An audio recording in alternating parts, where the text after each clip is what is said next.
G'day mates, welcome to my YouTube channel. Today's video is actually a different one. This is going to be episode 1 of my Fortnite competitive news update. I'm hoping to make weekly videos. They're going to keep you informed on what's going on in competitive Fortnite without adding in all the beef and drama. Right now, I feel like it's too hard with how many pro players there are and how many things are going on to keep up with it without just avoiding all the drama and stuff that you maybe don't care about like I don't care about. So today's video, for example, I want to cover 3 main topics. What do the Fortnite pros think about the new season? Specifically, how do they think it's going to go competitively? What did we learn from today's stress test on the NAE servers? Not a lot of people realized there was actually a test tournament on today where Fortnite reached out to a bunch of pro players through NAE's pro scrims and they put on a tournament with no leaderboard and no prizes just to test out how the servers would handle stacked endgames. I also reached out to a few players who played in it and got their opinions on how it actually played competitively. What do they think of the new mythics? How's the mobility items working? All that kind of stuff. And the last topic I want to cover is, what do we know about competitive Fortnite in the future?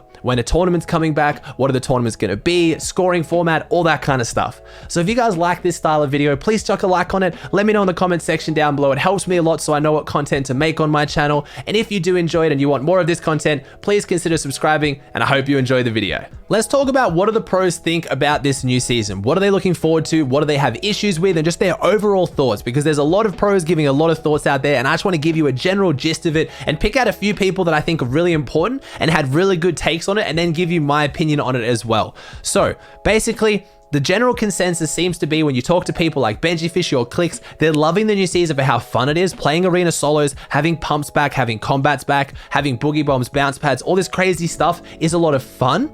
But how is it holding up competitively?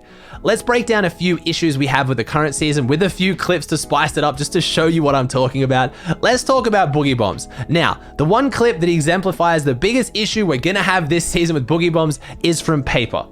Actually ridiculous. Basically, you can now boogie bomb an entire trio if they open up a single edit and then walk in and just one pump each of them.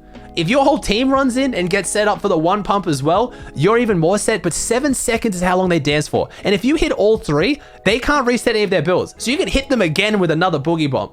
7 seconds is enough time for a good player to walk in and one pump 3 people potentially. So bit of an issue there. Gonna have to see how they balance boogie bombs. There's a few other pros who agree that boogie bombs need to be out of the meta. Stretch said that if you got rid of boogie bombs and crash pads, he'd be very happy. Crash pads don't seem to be as big of an issue now because, again, crash pads was a way to really engage in solos. Walk up to a box, throw a crash pad on the wall, jump in, shoot the guy in the face.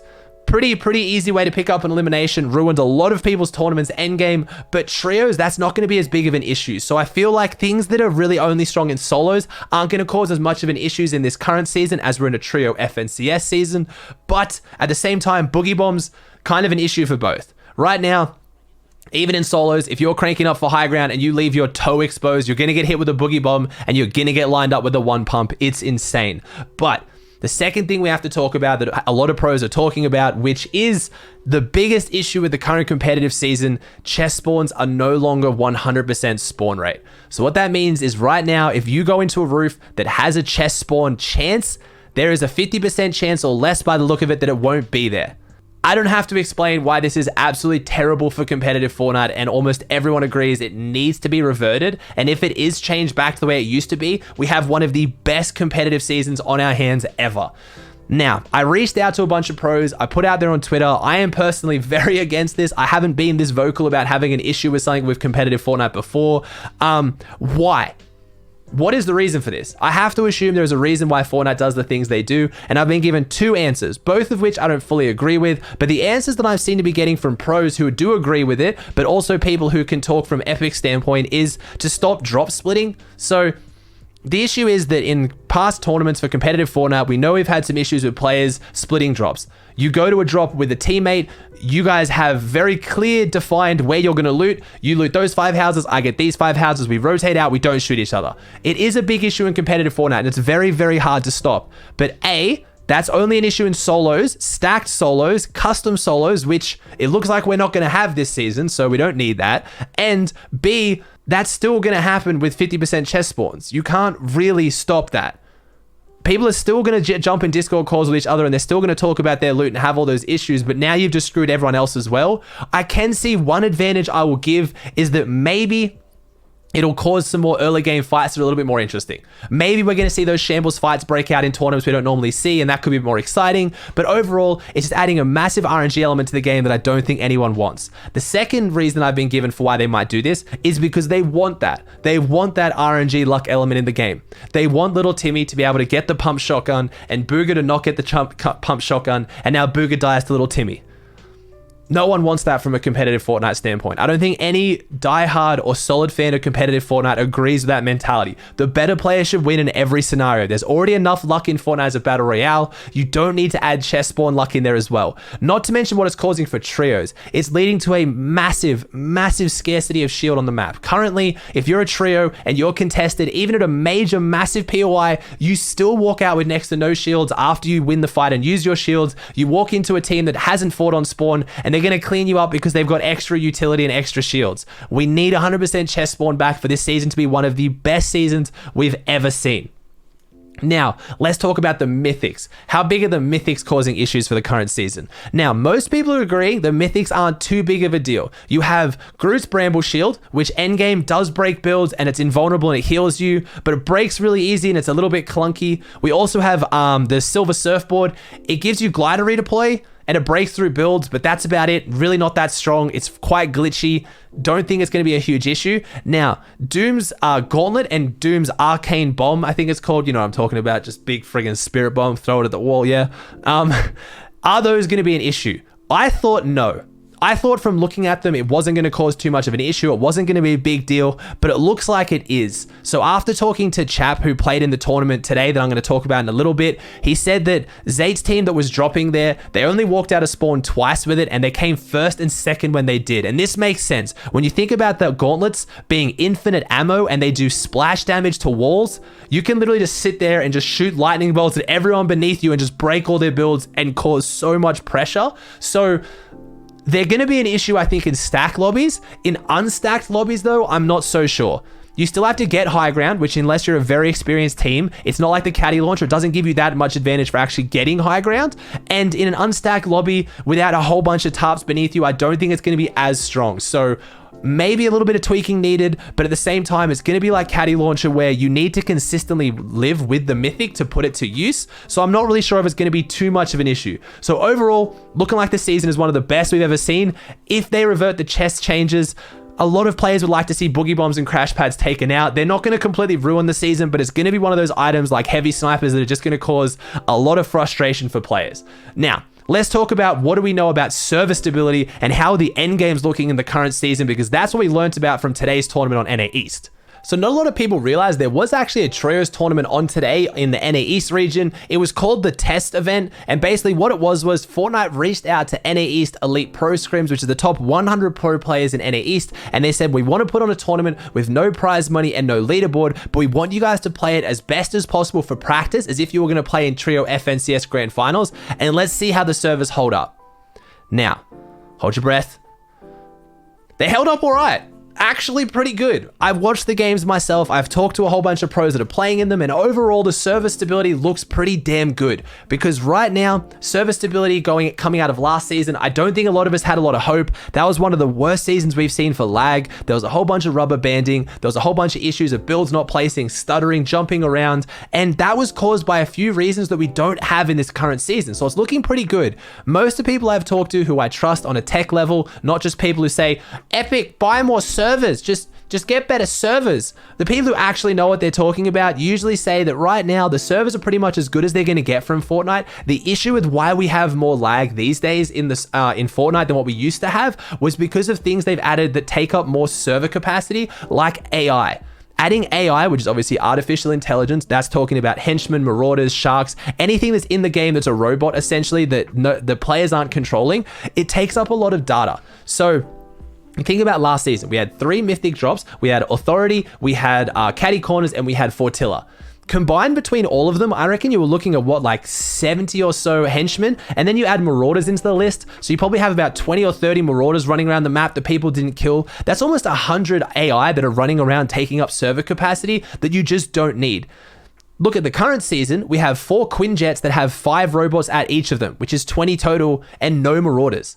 That is so much better for server performance and stability, and it looks like it showed today. I specifically reached out to Chap and asked him how do the servers feel, as someone that I trust who's been playing competitive Fortnite since the beginning, and he said that some of the games felt way better today than other lobbies, so some lobbies are still a bit inconsistent, but overall, all of them felt better than last season, which is just a huge plus going forward. As someone who obviously commentates Fortnite, I don't have to hide it. You guys know the replay mode was having some issues. There was invisible builds, things were stuttering. I'm hoping with this lag going down, not only is it gonna be better for players, it's gonna be better for spectators watching it. And one of the other main issues that caused that server lag, turns out it was actually crash pads. Same as when grenades were in the season. Anything that breaks a lot of builds in a very quick amount of time instantly is gonna cause server lag because you have to render all that information. So crash pads endgame, when they were the only form of mobility other than launch pads, just meant that zone shows, crash pads start breaking, everything starts breaking, and when you don't want lag is when you started to get lag the most. So because you now have shockwaves, you have two types of peppers with a spice fish, you have bounce pad rotates, it's looking like people are rotating a bit easier now without the crash pads and relying on them as much, and it's not causing as much server lag. I was a bit concerned coming into this season because notoriously, the bigger the team game mode, whether it's trios or squads, they always have more server lag because the end games are more stacked. But today, we're all active Storm Surge lobbies, some of them having 70 player end games, and they held up pretty damn well. So I have really high hopes for this current competitive season as far as how the server stability is going to look. And now let's jump into talking about what we have ahead of us. What is this competitive season? In case you didn't know, are there any clues coming out, and what information do we have about what tournaments we're actually getting? So we got told at the end of season 2 that season 3 was going to be a solo FNCS, and then season 4 was going to be trio FNCS. So that's what we know. We're guaranteed to have a trio FNCS this season, and based on previous seasons, when they've reset the arena points, it looks like it's about 4 to 5 weeks until tournaments start to come back in the form of cash cups, and it's usually about 6 to 7 weeks until we have an FNCS. That's really unfortunately all we know about timings at the moment, but as far as format goes, today's trio test event that I just talked about actually gave us a good indicator on what the scoring format might look like. It's looking really good. Again, I'm very, very excited for how Trios is looking based on the server performance and the scoring format. So I'll bring it up on the screen here from the Fortnite Tracker leaderboard that you can access. Again, there was no leaderboard for the players. We didn't get to see who won the event as far as Fortnite Tracker goes. So I have to assume the only reason why they'd have a scoring format then is to actually mimic the scoring format it's going to be for the Fortnite tournaments. And it's 36 points for a win and 1 point for an elimination. And as far as trios goes, that's a pretty heavily placement-based format, but also the placement points are given out very, very early on. Reaching top 30, and remember, this is trios, gets you 1 point. Top 27 gets you 1 point, top 24, 1, top 21. For example, it goes up quite highly, but if you outsurvive 3 teams, you're getting a point. So you're getting your placement points really early on, which means we're moving more towards a kind of a dream hack format where in trios right now, once you get into the top 6 teams, you're going to get 3 placement points plus for every single team that goes down. That is huge. One of the biggest issues in competitive Fortnite for a very long time is threshold point formats. You remember the good old days of friggin' Secret Skirmish? I was watching the other day on stream. If you got 3 eliminations and came 11th, you got 0 points because you had to get 4+ eliminations for 1 point and you had to get top 10 for another placement point. Thresholds are always a massive issue. Giving placement points early and consistently so that if you outlive an opponent, you'd get more points than them is huge. And having eliminations worth 1, it looks like there's no cap, which could be a bit of an issue in opens tournaments. I personally actually support point cap formats on eliminations, but again, I'm out of OCE, a region where nothing is ever going to stop them W keying. I even point caps on eliminations didn't stop anyone. So overall, with server performance and a good scoring format, it is looking like a really, really good competitive season. But again, unfortunately, I wish I had more information on for you when tournaments are coming back, but I'm gonna guess it's solo cash cups and a trio FNCS. I personally would like to see a solo dailies. I know a lot of people disagree with me on that point, but I think solos dailies would be a really good addition to the game because daily tournaments aren't really I don't think they're meant for pros as much. I would rather see a whole bunch of money thrown into cash cups where the pros duke it out and try their hardest, and then the daily tournaments be way less money. They're spread out really thin for a more casual to competitive audience, just to give them a tournament to play every day to try and improve and just get better, rather than having money at the top 3 and pros don't really take it seriously and the games are terrible anyway. That's just my take on it. Let me know in the comment section down below your take, but it's looking like a good season for tournaments. I just wish I had more information for you. All right, guys, that does it for my first episode of your Fortnite competitive news update. I really hope you enjoyed it. I might come up with a catchier name than that, but for now, that's all I had. I really want to give you guys the information and the news about what's happening in competitive Fortnite without jumping into the drama and all the other stuff that just you don't care about if you're just a diehard competitive Fortnite fan like myself. If you have any advice or any kind of tips you want to give me for future videos like this, let me know in the comment section down below. I'd love to start incorporating some guests on this kind of show as well. I don't want to make it a podcast where it becomes super, super long. I want to keep it to like 10 to 15 minute episodes with some decent editing to kind of give you some clips and some context, but then not just throw a whole bunch of gameplay in the background and wash out what I'm trying to say anyway. So really, thank you so much for all the support, guys. I hope you enjoy this.